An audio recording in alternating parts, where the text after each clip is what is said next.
ভর সন্ধ্যায় বারুইপুরে ঘটে গেল দুঃসাহসিক চুরি। দক্ষিণ চব্বিশ পরগনার রামমোহনপল্লীতে রীতিমতো চাঞ্চল্য। পরিবারের সঙ্গে বাইরে থেকে বাড়ি ফিরেই আঁতকে ওঠেন রেলকর্মী কার্তিক সর্দার। তালা খুলেই দেখেন কাঠের দরজা ভেতর থেকে আটকানো, অর্থাৎ চোর এখনো ঘরের মধ্যেই। খবর পেয়ে ছুটে আসে প্রতিবেশী ও পুলিশ। পিছনের জানলার গ্রিল কাটা। এই অবস্থায় নজরে আসতেই পুলিশের অনুমান নিশ্চিত হয়।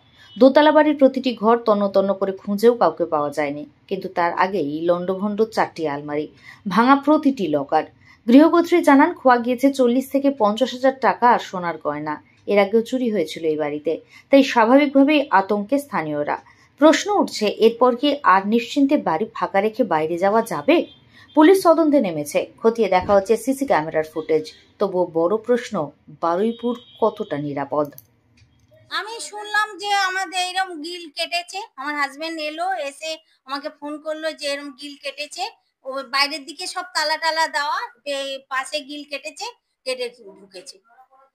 হ্যাঁ, বিশাল আতঙ্ক। আমি তো তাহলে কোথাও বেরোতেই পারবো না, এক পাও বেরোতে পারবো না। আমি তো সারাদিনই বাড়িতে থাকি। এই এই 2-3 দিন গেছি, তা আমরা মানে চলে আসছি 8টা 8:30টার মধ্যে ঢুকে যাচ্ছি। ও তো ঢুকেছে মনে হয় 9টার মধ্যেই ঢুকেছে। যদি এই সন্ধ্যেবেলা হয়, বাড়ি থেকে বেরিয়েছে মনে হয় যে 10টার পরে বেরিয়েছে। আমরা তো রাত্রে বাড়ি, হ্যাঁ রাত্রে বাড়ি খালি আমি ওই যখন বাড়িতে ফিরলাম আর কি, তো ঠাকুর জায়গায় যখন ফিরছি মোটামুটি তখন 9:45-10টার কাছাকাছি। সেই সময় দেখলাম যে আমি মেন গেটের তালা খুলেছি, তুলে তারপর যখন ঘরের তালা খুলে যখন আমি ঢুকতে যাচ্ছি, তখন দেখছি যে কেউ যেন উপরে ছিটকিনি আটকানো আছে। অনেক চেষ্টা করি, ভিতর থেকে দরজা বন্ধ। হ্যাঁ, ভিতর থেকে দরজা বন্ধ ছিল। তারপর আমি পাশের বাড়ি অসদাকে ডাকতে গেছিলাম, যশোদা আসুন তো দেখি আমি দরজা খুলতে পারছি না, কি একটা হয়েছে, কেউ নিশ্চয়ই ঢুকে আছে ভিতরে, কেন এরকম হতে পারে না। তো আমি তখন অসদা যখন বেরিয়ে এলো, আমি তখন চারদিক থেকে দেখছি কোনো জায়গায় ভাঙা টাঙা জায়গা পাচ্ছি না।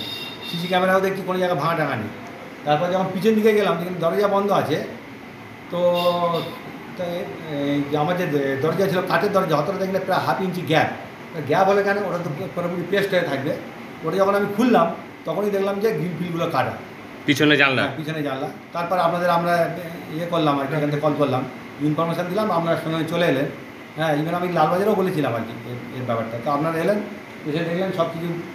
আপনি ঘরের ভেতর ঢুকে কি দেখলেন? মানে পুলিশের সঙ্গে ঘরে ঢুকলেন, ঢুকে কি দেখলেন? ঘরে ঢুকে তো এখন কিছু মানে মোটামুটি আমার ঘরে তছনছ করে দিয়েছে। এখনো পর্যন্ত আমি ওগুলো হিসাবও করিনি বা কোথায় কী কী নিয়েছে জানি না। আবার গয়নাগাড়ির ব্যাপারে মহিলারা ভালো করে জানবো, ওরা আসছে নাকি।